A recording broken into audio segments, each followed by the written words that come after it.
Travis found Clark in the main room at the end of Thursday, which was where Clark was when Clark wanted to be found.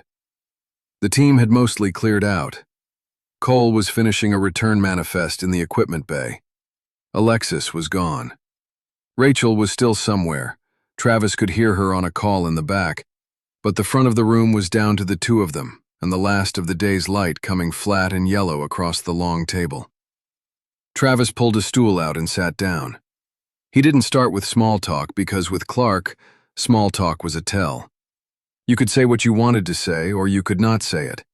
But dressing it up as small talk was the least efficient option, and Clark had zero patience for it, which was one of the things Travis respected about him, and also on certain days, one of the things he found genuinely difficult.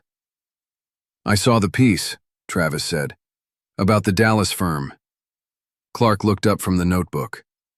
He had been writing something that he did not close the notebook over, which Travis registered. "I know," Clark said. 2 words. Travis waited. With Clark, 2 words were sometimes a complete answer, and sometimes a door left open an inch, and the only way to tell which was to hold still and see if more came through. It didn't immediately. Clark looked at him in a way that Travis had learned to read after years of reading it. Not unfriendly, not withholding, just settled into a patience that Travis sometimes found infuriating, and sometimes found, when he was honest with himself, steadying. "The consultant," Travis said. "Yes." He had a legal pad. He did.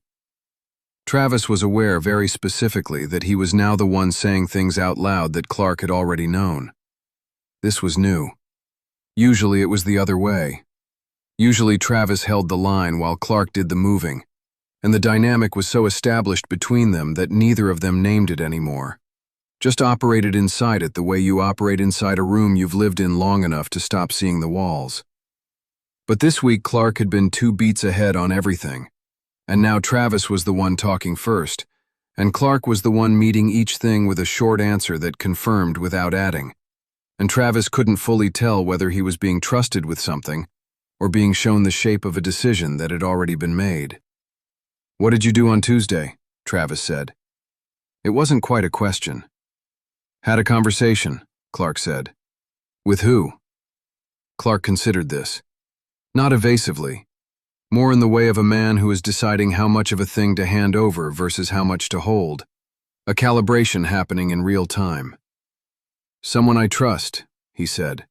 "Someone outside the building." Travis nodded. He could push. He had the relationship and the standing to push. But pushing Clark on a timeline that wasn't ready produced nothing useful. And Travis had learned this lesson early and at some cost. And he'd been operating inside the lesson ever since. "Whatever you're thinking," Travis said, "tell me before you do it." Clark held his gaze for a moment. "I will." That was enough. Travis didn't know if it was enough.